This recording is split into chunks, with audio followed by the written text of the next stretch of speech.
ሱራ ማርያም በድጋሚ ሌላ መረጃ ተሰማ። ስለ ቆላን ነው ሳንዘለው ማለት ነው። ማለት ችግሮቹ ሰፊ ስለሆኑ ትንሽ ጠቀስ አድርገን ብንለይ ይሻላል። ከጎንደር የተደመጠው ምንድነው? ለጎንደር ወጣቶች የማስተላለፈው መልእክት አለ። ወንጌል ያሸንፋል፣ ወንጌል ይታደጋል። የተወዳችሁ ቤተሰቦቻችን ውድ ኦርቶዶክሳውያን በዛሬ መረጃዎቻችን በስፋት የምንመለከታቸው ጉዳዮች ናቸው። ስለዚህ መረጃው ለመላው ዓለም ይዳረስ የእናንተን ትብብር ሻለው ላይክ አድርጉ። ወደ መረጃችን በቀጥታ አመራን። ሰላም ጤና ይስጥልን። እንዴት አላችሁ? ታላቅ የሆነ የምስራች ሐዋሳና በሐዋሳ ዙሪያ ሌላም ቦታ ያላችሁ ለእናንተ ነው። ሰርጋችሁን ቤት ለማድረግ አሰባችሁ? ምናልባት ሰርግ ሲመጣ ብዙ ጭንቀቶች ይመጣሉ። የምግቡ ጉዳይ አሳሳቢ ነው። ስለ አዳራሹ ጭንቀቱ የሚያቆም አይደለም። የምግቡ ጉዳይ ብቻ ሳይሆን የዲኮሩ ጉዳይ፣ የካሜራ ሁኔታ ከሽምግልና ጀምሮ እስከ መልስ ያለውን እንዴት አደርጋለሁ? መኪናውንስ ምን ሊሆን ይችላል? እኛ አሰናርተን እናቀርብላችኋለን። ምክንያቱም ያሮስ ኢቨንቶች ነን። የተወዳችሁ ቤተሰቦቻችን ኦርቶዶክሳውያን እንግዲህ ይህ ያሮስ ነው። አዘጋጅ አቅራቢው እኔ ወንድማችሁ ልዑል መብራቱ ነኝ። እንግዲህ ሰበር የሆኑ መረጃዎች፣ ወቅታዊ ጉዳዮች፣ ሀሳቦችን እያጋራሁላችሁ እገኛለሁ። ስለዚህ ከእናንተ የሚጠበቀው መረጃውን ላይክ እና ሼር በማድረግ ትብብር አጋርነታችሁን በማሳየት ከጎናችን እየቆማችሁ እንድታደምጡ ነው። ስለዚህ ውድ ኦርቶዶክሳውያን ላይክ በማድረግ ጀምሩልኝ። በቅድሚያ ወንድማችን መምህራችን አስደናቂውን መልእክት እንዲያስደምጠናል። ተከታተልን እንመለስ። ስለ ክርስቶስ ለኛ መንገር ማለት ለቀባሪ ማርዳት ነው። እኛ እኮ ሰምተነው ሳይሆን በልተነዋል። ስጋውን በልተናል፣ ደሙን ጠጥተናል፣ በስሙ አምነናል፣ የእርሱ ተከታዮች ሆነናል። አይገባም፣ ድፍረት ነው ለኛ ስለ ክርስቶስ መናገር። እኛ እኮ መሰረታችን ክርስቶስ ነው። ጉልላታችን ክርስቶስ ነው። የትኛውም ቤተ ክርስቲያን በቅዱሳን ስም፣ በመላእክት ስም፣ በእመቤታችን ስም ቢታነጽ ቢገነባ የሚፈተተው ግን የማን ስጋና ደም ነው? የኢየሱስ ክርስቶስ በሉት። የማን ስጋና ደም ነው? ስለዚህ የበላ ነው የሰማ ነው ስለ ጣዕሙ የሚያውቀው፣ ስለ አንድ ምግብ ጣዕም የሚያውቀው ስለ ምግቡ የሰማ ሰው ወይስ ምግቡን የበላ ሰው? የበላ ሰው ነው የሚያውቀው። እኛ እኮ በልተነዋል፣ እርሱ በልባችን አለ። በ40ና በ80 ቀናችን ተጠምቀን አይተነዋል፣ አውቀነዋል። ስለዚህ ስለ ክርስቶስ ለኦርቶዶክስ መናገር፣ ስለ ክርስቶስ ለኦርቶዶክስ መመስከር ድፍረት ነው። ስለ ክርስቶስ ለክርስቶስ ይነግሩታል።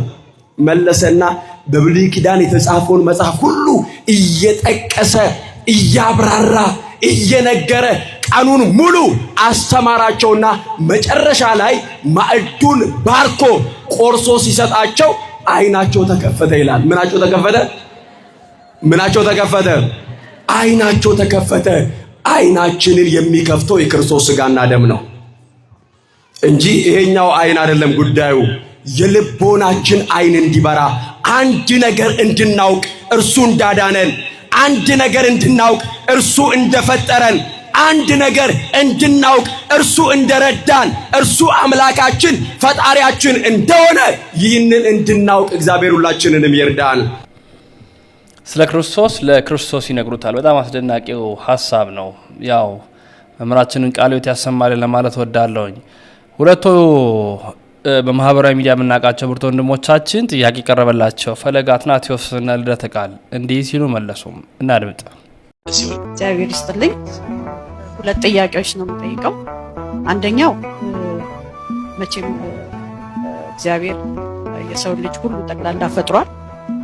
ከዛ ውስጥ እንግዲህ ሙስሊሞች ይኖራሉ፣ ፕሮቴስታንቶች ይኖራሉ። ግን በመጽሐፍ ቅዱስ ጥቅሱን ባልይዘው ስጋዬን ያልበላ ደሜን ያልጠጣ የዘላለም ሕይወት የለውም ይላል። እነሱስ እንዴት ይሆናሉ? የመጀመሪያ ሙስሊሞችና ፕሮቴስታንቶች ነው። ሁለተኛው ጥያቄ ደግሞ በቃና ዘገሊላ እናታችን ቅድስት ድንግል ማርያም በሰርግ ቤት ወይኑ ባለቀ ጊዜ እንድታማልድ ከልጇ ጋር ተነጋግራለችና ብዙ ጊዜ ፕሮቴስታንቶች የሆኑ ሌሎች ምን ይላሉ?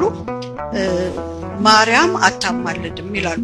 እሱ ምክንያቱም ጌታችን መድኃኒታችን ኢየሱስ ክርስቶስ በጠየቀችው ጊዜ አንቺ ሴት ከኔ ምን አለሽ ብሏታልና አግልሏታል። ስለዚህ ይሄንንስ እንዴት ተመለከቱታላችሁ? እግዚአብሔር ይስጥልኝ። እሺ እግዚአብሔር ያክብርልን። እንግዲህ ለእያንዳንዱ አንዳንድ ሁለት ጥያቄ ስለሆነ ለመምህር ልደተ ቃል አንድ፣ ለመምህር ፈለገ አትናቴዎስ አንዳንድ እናረግና እንጨርሳለን።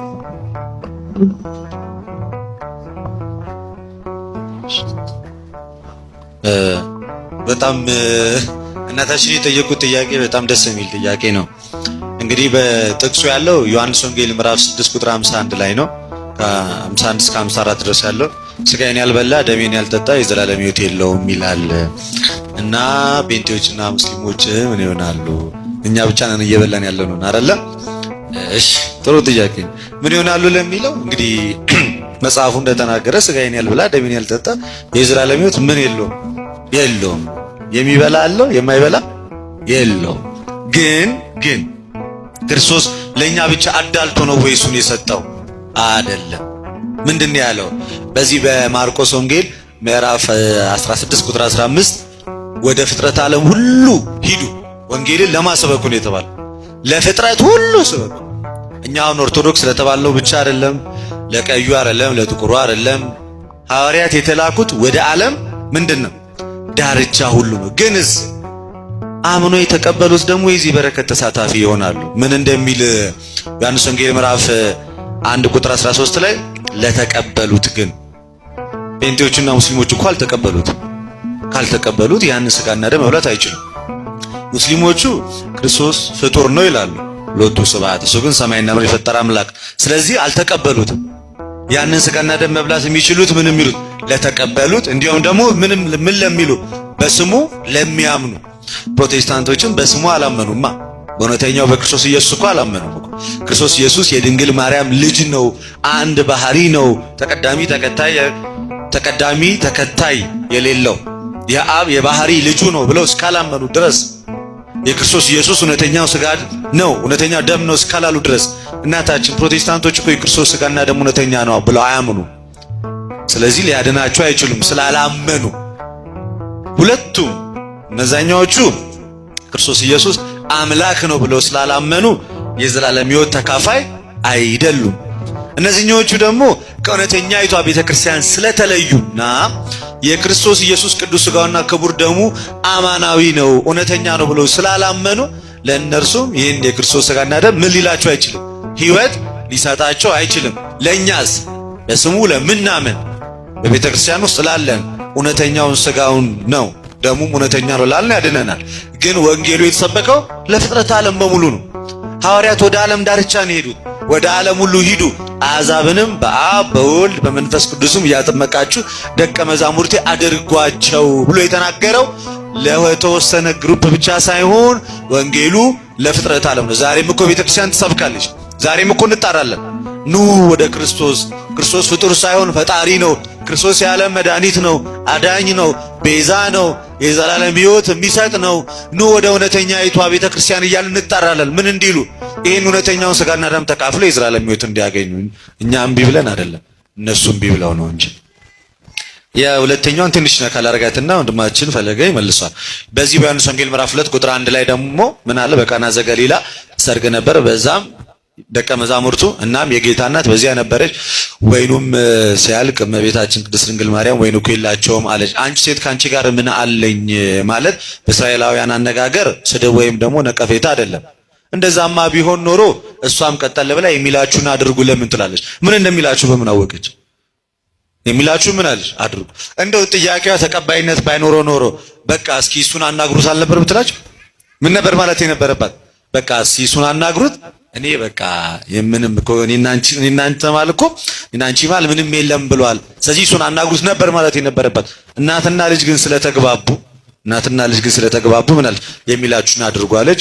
እሱም ደግሞ ምን አለው? ወይ ጋኖቹን በውሃ ሙሏቸዋል። ልመናዋ መልስ ባያገኝ ኖሮ ባዶ የሆኑት ጋን ውሃ ይሞላ ነበር? አይሞላም ነበር። ስለዚህ ልመናዋ መልስ ስላገኘ ጋኖቹን ውሃ ሞልቷቸዋል። ሰፋ ያለው ማብራሪያ ደግሞ ወንድማችን ተሰጣቸው።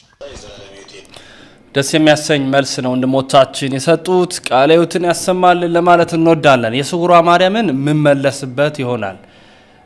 እናቷ አሳዘነችኝ ይላል። የጋዜጠኛ ሶፎንያስን ጉዳይ እንመልከት። በነገራችን ላይ ከሱ በላይ በጣም ያሳዘኑኝ እናቱ ናቸው። አንዴ ስለሱ የተናገሩትን ነገር እስቲ ያዳምጡ። ሶፎንያስ ምን አይነት ልጅ እንዲሆንልሽ ትመኛለሽ? እኔ በቃ ምንድነው ትልቅ ደረጃ ደርሰልኝ አግብተህ ልጆች አፍርተህ ልጆችን አይቼ በሞት አይቆጭ። እንግዲህ እንደሰማችሁት ነው። ምን ብሎ ነው የጠየቃቸው? እኔ ልጅሽ ሶፎንያስ ምን እንደሆነ ነው የምትመኝልኝ ብሎ እናቱን ጠየቃቸው። ምን ብለው ነው የመለሱት? ትልቅ ደረጃ ላይ ደርሰልኝ ሚስት አግብተህ ልጅ ወልደ ያንተን የልጅ ልጅ አይቼ መሞት ነው የምመኘው። ከአሁን በኋላ እኮ እኚህ እናት እንደምኞታቸው ከሆነ የልጃቸው የሶፎንያስን ሚስት አግብቶ ልጅ ወልዶ የሱን የልጅ ልጅ አይቶ መሞት ነው። በቃ የሳቸው ምኞት ይሄ ነበር እና በዚህ ልክ የሱን ወግ ማረግ አያለው ብለው የሚጠብቁ ሲያልፍም የሱን የልጅ ልጅ አይቼ መሞት ነው ምኞቴ የሚሉ እናት በዚህ መንገድ ልጃቸውን ማየታቸው ከሱ በላይ እሳቸው አሳዘኑ። የኢትዮጵያን ህብረተሰብ ደግሞ ታውቃላችሁ፣ ጎረቤት የሰፈር ሰው ምናምን መጠቋቆሚያ ነው ያደረጋቸው። ከራሱ አልፎ የእሳቸውን ህይወት ነው ምስቅልቅሉን ያወጣው። ስለዚህ ይሄ ልጅ ከሰራው ድርጊት አንፃር ከሱ በላይ የምሬን ነው የምላችሁ እኚህን ምስኪን እናት ሰብሯቸዋል። ካሁን በኋላ ምን አይነት ላይፍ ነው የሚኖራቸው? በነገራችን ላይ እኚህ ምስኪን እናት ሶፎንያስን ያሳደጉት እናትም አባትም ሆነው ያለ አባት ነው ያደገው። በነገራችን ላይ በሴት አቅማቸው እናትም አባትም ሆነው አሳድገው ለዚህ አብቅተው የሱን ወግ ማረግ አያለው ብለው እየጠበቁ ባለበት በዚህ እድሜያቸው እንደዚህ አይነት ልብን የሚሰብር ነገር መስማታቸው በጣም ያሳዝናል። ስለዚህ ለኚህ ምስኪን እናት ስል አንድ ነገር ለሱ እመኝለታለሁ። እንግዲህ ፈጣሪ ምንም ነገር አይሳነው፣ ሁሉን ነገር ማድረግ ይችላል ፈጣሪ ማለት ነውና ከዚህ ካለበት ነገር ፈጣሪ አውጥቶት በተአምሩ አውጥቶት ልክ እሳቸው እንደሚመኙት ሚስት አግብቶ ወልዶ የሱን የልጅ ልጅ አይተው እንዲያልፉ እመኝላችኋለሁ። ሌላ ምን ይባላል? በጣም ነው የሚያሳዝነው። ያው በተለይ እናት አንጀት ያው የወለዳችሁ ታውቁታላችሁ። ለኢትዮጵያ ደግሞ የልጅና የእናትነት ምንነት አይነገርም እና በጣም ትንሽ የሆነ ውስጥና ረበሽ የሚያደርግ ነገር ነው። ያው ቢሆንም ግን ምን እንላለን? እግዚአብሔር አምላክ እንደው ተፈውሶ ድኖ ከዚህ መንፈስ ወጥቶ ርቆ ወልዶ ከብዶ ልጁን እየሳመ እናቱን የሚያስደስትበትን ነገር ነው የምመኘው። እንደዛ ነው ማስበው። እግዚአብሔር አምላክ እንዲረዳው በጸሎት መለመን ነው የሚጠበቅብን። ወደ ስውሯ ማርያም እንምጣ እስቲ። ስለ ቆላ እናወራ ሳንዘለው ማለት ነው። ማለት ችግሮቹ ሰፊ ሰፊ ስለሆኑ ትንሽ ጠቀስ ጠቀስ አድርገን ብንለይ ይሻላል። ቆላ ወስዳችኋል የሚል ማስፈራሪያዎች በተደጋጋሚ ብዙ ምዕመናን ስትናገር፣ ሹፌሮችን ስትናገር ተደበደብክ የሚሉ ሰዎችን ሰምተን እናውቃለን። በቅርቡ ደግሞ ከታጠቁ ኃይሎች ጋር እሷ እዛ አማራ ክልል ስትደርስ ፋኖች ናቸው ትላቸዋለች። እዚህ ስትመጣ ደግሞ የአዲስ አበባ ፖሊስ ኮሚሽንም የኦሮሚያ የፕሬዝዳንቱ ጋርዶችም ከኔ ጋር ናቸው ትላለች። ትልቅ ፖለቲካ እዛ ስትደርስ ፋኖ ይኑር አይኑር የሚያውቀው እንግዲህ እዛው ያለው አካል ነው። እዚህ ሲመጣ የኦሮሚያ ልታልፍ ስትል የኦሮሚያ ፕሬዝዳንት ጋርዶችና የደህንነት አማካሪዎችን በሚመለከት መጣራው ኦሮሚያ ያጣራው። ወደ አዲስ አበባ ስትገባ የአዲስ አበባ ፖሊስ ኮሚሽንም እጄ ላይ ናቸው የምትልባቸው ድምጾች ሰምቻለሁ። ቆላ እንዳልወስድ የምትለው ከነዚህ መዋቅር አካላት ጋር የተያያዘ ነው ወይንስ በግሏ ሌላ መደብደቢያና የታጠቁ ኃይሎች አሏት? ይሄ ነገር በዚህ በስውሯ ጉዳይ እኛ ይሄ ይስተካከል ብለን እንቅስቃሴ በጀመርንበት ጊዜ የኛ ጓደኛ ነው ሚካያስ ይባላል። የሱን ሹፌርና እሱ እንደውም እግዚአብሔር ረድቶት አገልጋይም ስለሆነ ናዝሬት አካባቢ የሚያገለግል ልጅ ነው። እግዚአብሔር ረድቶት ከዱላ ተርፏል። ከሱ ጋር የነበሩት እነሱ በየሱን ጉዞ ይዘውት ከናዝሬት አካባቢ ይዘው ሄዱ ቅጥቅጥ ሾፌሮችን ወደ ከቤተክርስቲያኗ ጀርባ ወደ ታች ወስዳ አስደብድባለች። ቆላ የሚባለው እሱ ነው አስደብድባለች። አሁን እኮ ባለፈው ልጁ ሞቶ ተገኘ የሚባልበት ኤሪያም ወደዛ ነው ይባላል። እቺ ልጅ እንደሰማችሁት ያ ቮይስ መጀመሪያ እኔ ጋር ነው የደረሰው። ሚካያስ ለኔ ነው የላከልኝ። እስቲ ሳሚሻ ይሄን ነገር አዳምጠው። እንዲህ እያለች ነው። ምንድነው እቺ ልጅ ከዚህ ከጉዞ ጀርባ ያለው ነገሯ ምንድነው? እንሂድበት እናጣራበት ተብሎ ይሄ ቮይስ እኔ ጋር ነው የደረሰው። ቤተክርስቲያኗ ራሷ ያደራጀችው ያስታጠቀችው አካል አለ ብላ ነው የምታወራው። ቦታው ላይ ሚኒሻ አለ፣ ወደዚህ ስትመጣ መከላከያ አለ። የትኛው አካል እንደሆነ የታጠቀ አካል ብላ ነው የምታወራው። ራሷ እንግዲህ ገንዘብ ስላላት መሳሪያ ገዝታ አስታጥቃ ሊሆን ይችላል እንጂ ምእመናን እንዳይመጡ አጸደ ማርያም ብቻ ጉዞ ታጓጉዝ ብሎ መንግስት ወይም ቤተክርስቲያን ለብቻዋ ታጣቂ ወይም የሆነ የታጠቀ ኃይል አልቀጠረላት። እቺ ልጅ ግን ቆላ ብላ የምትለው ራሷ ደሞዝ መከፍላቸው ይኖራል። ለዚህ ነው መንግስት ትኩረት ይስጠው የምንለው። በቢሊየን ብሮች እቺ ልጅ በሷ አይደለም በ3 በ4ኛ ሰው ነው ትራንዛክሽን። አሁን አጸደ ማርያም በስሟ ብር ብትፈልጉ ይሄን ሁሉ ጊዜ ጉዞ ያጓጓዘችበት ገንዘብ አታገኙ በአካውንት። በሌላ በ3 በ4 ሰዎች በሷን ከሷ ጋር ቀረቤታ ባሉት ልታምናቸው በምትችሉ ሰዎች ነው አካውንት ብር ልታንቀሳቀስ። ተሰባስበው መጥተው መሳለም ይችላል። የግድ ወደ አንቺ ካዝና የሚገባ ካልሆነ በስተቀር አን ኢንዲቪጁዋል ፐርሰን መጥቶ አንቺ ጋር ካልተጓዘ ለምን አልመጣም በኔ ጉዞ ብለሽ ልታስደብድቢ አይገባም ብለን ከኬላ ጀምሮ ቦዲጋርዶች ብረት የሚገፉ ከተለያየ ጸባይ ማረሚያ ቤት የወጡ የስፖርት ማደለቢያ ኪኒን የሚውጡ ቤተክርስቲያኒቷን የማይወክሉ ኢቭን ኢፍ ከየት አካባቢ እንኳን እንደተሰበሰቡ አብዛኛዎቹ የማይታወቁ ናቸው። ከአዲስ አበባ ውጭ የሆኑ ልጆች አሉ። ገዳሙ ላይ በከፍተኛ ሁኔታ ገንዘብ ይገባል። ያ የሚገባው ገንዘብ በቀጥታ አጸደ ማርያም ነች ኮንትሮል የምታደርገው። አለቃው እሷ ያሉበት አካውንት ነው ተከፍቶ የሚንቀሳቀሰው። በኋላኛ ስንጮህ እንደውም ገንዘቡ በሷ ንክኪ እንዳይደረግ በሌላ ሰዎች በኩል ገንዘቡ ወጪና ገቢ እንዲደረግ የገንዘብ ፋይናንስ ተቋም ሰራተኛ ሁሉ መድባ በከፍተኛ ሁኔታ ነው የምትንቀሳቀሰው።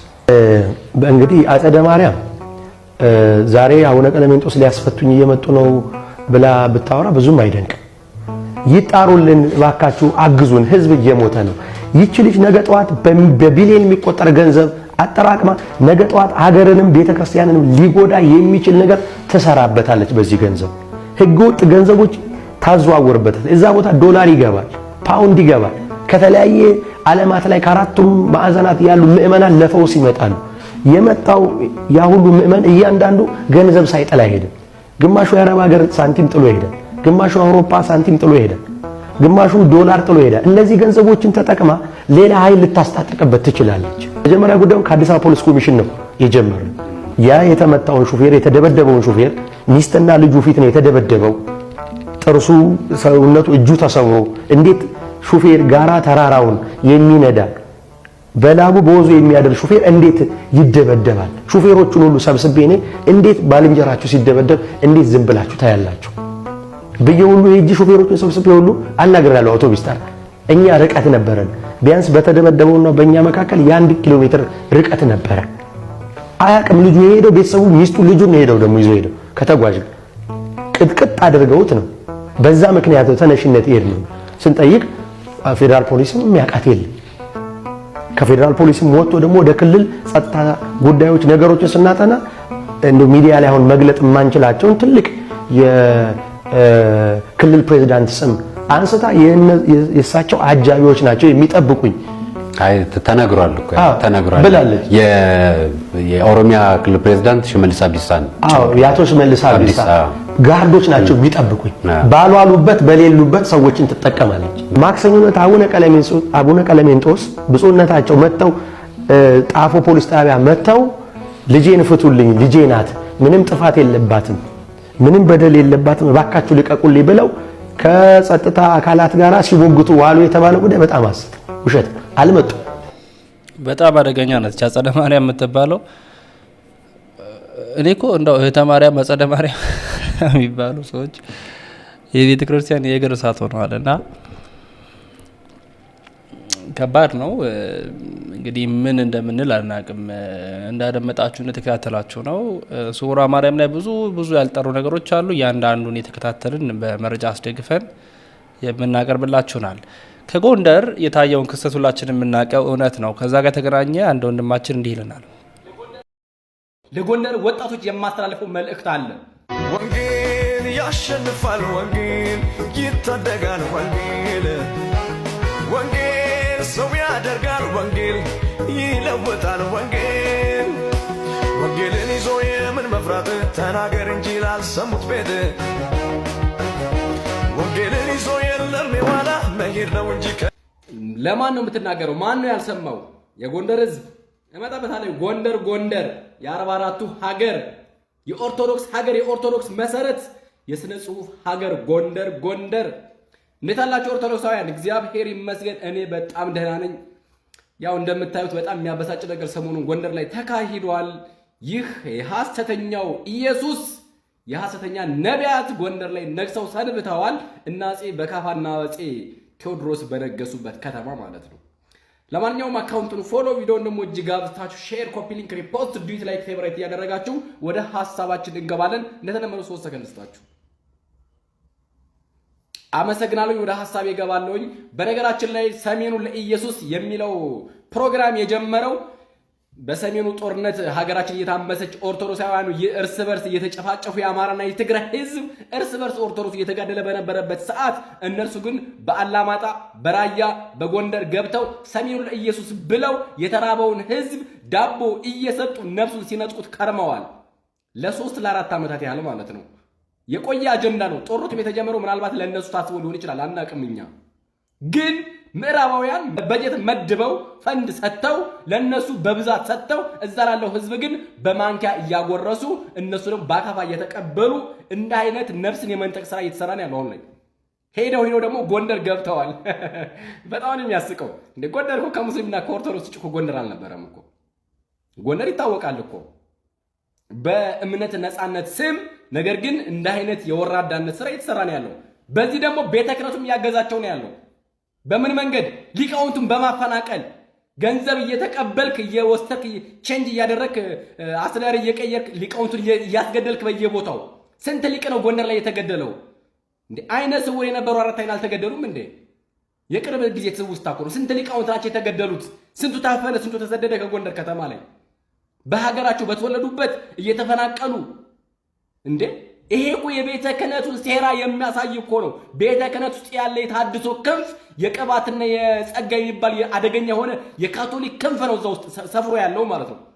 እነሱ ደግሞ ጎንደርን እያስበሉት ነው ያለው፣ ሰሜኑን እያስበሉት ነው ያለው። እዛ ስንሄድ በመቀሌ የመሸገው የነሰላማ የሚባሉት አደገኛ ውጭ ከርሞ የመጣ የታድሶ ክንፍ ሰሜኑን እያስበላ ነው ያለው።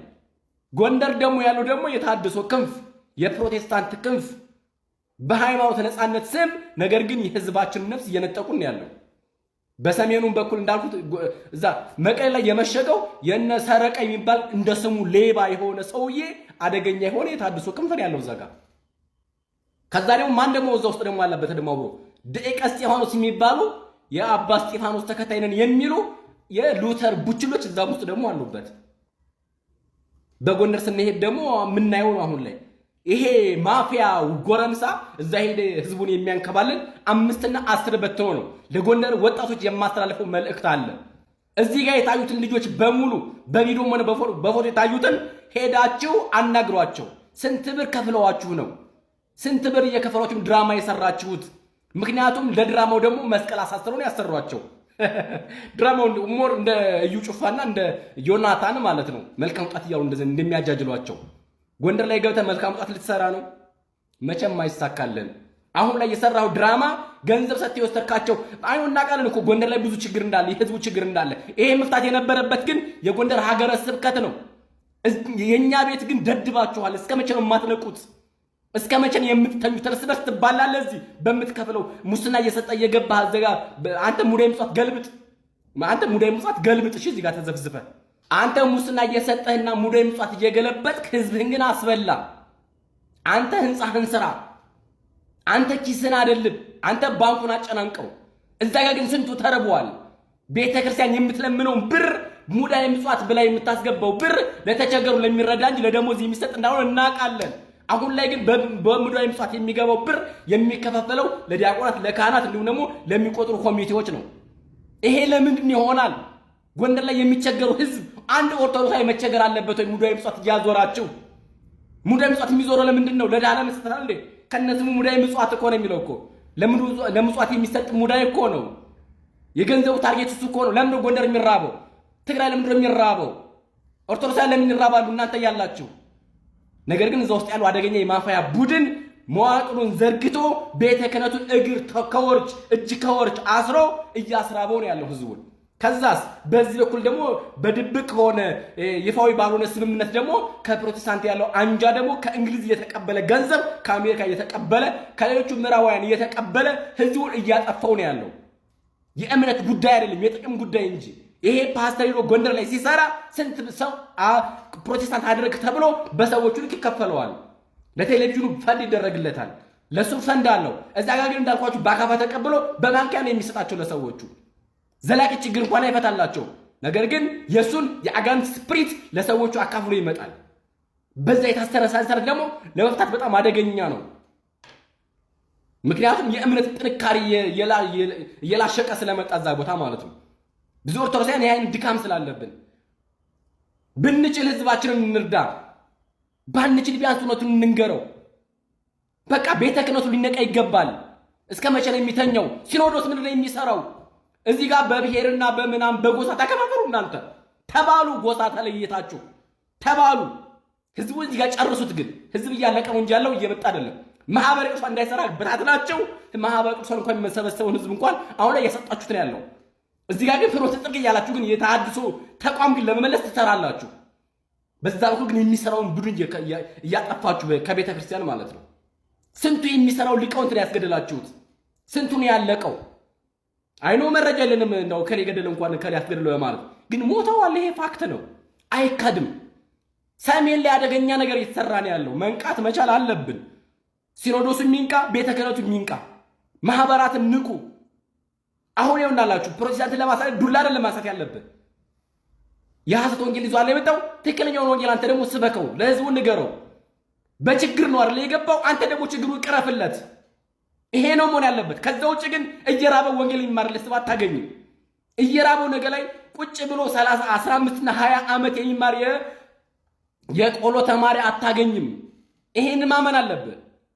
አንድ ኦርቶዶክሳዊ ምዕመን እየተራበ ቁጭ ብሎ ጸበል የሚጸበል አታገኝም ነገ ላይ። ምክንያቱም እየተሰራብን ያለው ይሄ ነው። እነሱስ 5 እና 10 ሳንቲም እየሰጡ ግን የዕለቱን ችግር እየቀረፉለት ነው ያለው። ይሄ ደግሞ ፈንዱ ከውጭ ነው። የኛ ቤተ ክህነት ግን ሙዳይ ምጾቱን እየገለበጠ እርስ በርስ እየተባላ ነው ያለው። እግዚአብሔር የሥራችሁን ይስጣችሁ፣ የእውነት የሥራችሁን ይስጣችሁ። አይኖ እዛ ውስጥ ገብታችሁ እስከ ጵጵስና ሄዳችሁ ብዙ ተሐድሶና ፕሮቴስታንት ላላችሁ ይታወቃል። እናንተ ናችሁ ይሄን የምትሰሩት። ምክንያቱም ግዳችሁ አይደለም የቤተ ክርስቲያን መፍረስ ለእናንተ፣ የህዝቡ መጥፋት ለእናንተ ምናችሁም አይደለም። ጎንደር ላይ ይሄ ነው እየተካሄደ ያለው። ሌላም ቦታ ይሄ ነው እየተካሄደ ያለው። አሁንም ቢሆን ከጎሰኝነት ከዘረኝነት ከዘቀጠ አስተሳሰብ ማትወጣ ከሆነ እስከ ሲኖዶስ ያለው አደገኛ የሆነ ሰንሰለት ነው ያለው። ይሄ መፈታት አለበት። አንተ ኦሮሞ ስለሆንክ መንግስተ ሰማያት አትገባም፣ አማራ ስለሆንክ መንግስተ ሰማያት አትገባም፣ ትግሬ ስለሆንክ መንግስተ ሰማያት አትገባም። አለያ ደግሞ ሲኖዶሱን አፍርሱልንና በሊቃውንት ጉባኤ እንመራ። ምክንያቱም ግብጽ በሊቃውንት ጉባኤ ስታስተዳደረ ሰላም ነበር። የኛ ኦርቶዶክሳውያን ወይም ደግሞ የኛ የሀገር ልጆች ተብለው ጳጳሳት መሾም ከተጀመረ በኋላ ነው ይሄ ሁሉ ጉድ የመጣው። ዘረኝነቱ የመጣው ከዚህ ነው የሚጀምረው። ስለዚህ ካስፈለገ በሊቃውንት ጉባኤ እንመራ። ሳይማር ሄዶ ጵጵስናውን ይዛል። ከዛም በኋላ ህዝቡ መጠበቅ አይችልም። 7 ሀገረ ስብከት ያስተዳድራለሁ ይላል። አንዱን እንኳን መምራት አይችልም። ሚሊየን ብር ግን ይዘርፋል፣ ይበላል። እሱ በየሄደበት ታቦት ሲወጣ እሱ እየሄደ ይለቀቅማል፣ ይመጣል ያን ብሩን። ይሄ ብቻ ነው እየሆነ ያለው። ጳጳሳት እንድናከብራችሁ ከፈለጋችሁ ስራችሁን ስሩ። ከዛ ውጭ ውረዱልን፣ ልቀቁልን። ወይ ደግሞ መንበሩ ልቀቁና ለሚሰራ ሰው ስጡ። አለያ ሀገረ ስብከታችሁን አስከብሩልን፣ ስርዓት አስይዙልን፣ ኦርቶዶክሳውያንን እርዷቸው። የተቸገሩትን እየፈለጋችሁ በየቀበሌ መዋቅር ሰርታችሁ እርዷቸው። ይሄ ነው መሆን ያለበት። ከዛ ውጭ እየተራበ ያለ ማንም ሰው ሃይማኖቱን እንደማያስከብር በዚህን ሰዓት ማመን መቻል አለባችሁ። ወቅቱ አደገኛ ነው። ዘመኖች ቀኖች ክፎች ናቸውና ዘመኖች ያሉ ቅዱስ ጳውሎስ ስለዚህ ነበረ እንጂ በዘረኝነት እንድንበር አለበት አልነበረም። ዘመኑ አይሰጥ ቀልደኞች። አሁንም ቢሆን ሰሜኑ ላይ መንቃት መቻል አለብን። ጅብ ከሄደ ውሻ ጮመን የለበትም። ቤተ ክህነቱም እንዲሁም ደግሞ ሲኖዶሱም ይሄን ትኩረት ሰጥቶ መስራት አለበት። ማህበራትም እንደዚሁ ይሄን ማስወዳድ በጣም ስሜታዊ ስለሆንኩኝ ነው፣ ይቅርታ። በተረፈ አካውንቱን ፎሎ ቪዲዮ ሞጅ ጋብታችሁ ሼር፣ ኮፒ ሊንክ፣ ሪፖስት፣ ዲት ላይክ ፌቨር ያደርጉት። ሰላም በያላችሁበት። ሰሜኑን ለኢየሱስ እናስመልሰዋለን፣ ከሐሰተኛው ክርስቶስ እንነጥቃችኋለን። ሰላም በያላችሁበት። የጎንደሩ እንቅስቃሴ በጣም አደገኛና ብዙዎቻችን ልንመለከት እያንዳንዱን ጉዳይ አጥርተን ልናይ የሚገባ ሀሳብ ነው። ስለዚህ በደንብ ትኩረት እንስጥበት የሚል ሀሳብን መልእክቴን ለማስተላለፍ ወዳለሁ። በሌሎች የቪዲዮ መረጃ ማስረጃዎች የምመለስ ነው የሚሆነው። ላይክ አድርጉ። ኦርቶዶክሳውያን በደንብ አድርጋችሁ ላይክ ሼር አድርጉ። ይህ ያሮስ ነው። ወንድማችሁ እኔ ልዑል መብራቱ ነኝ።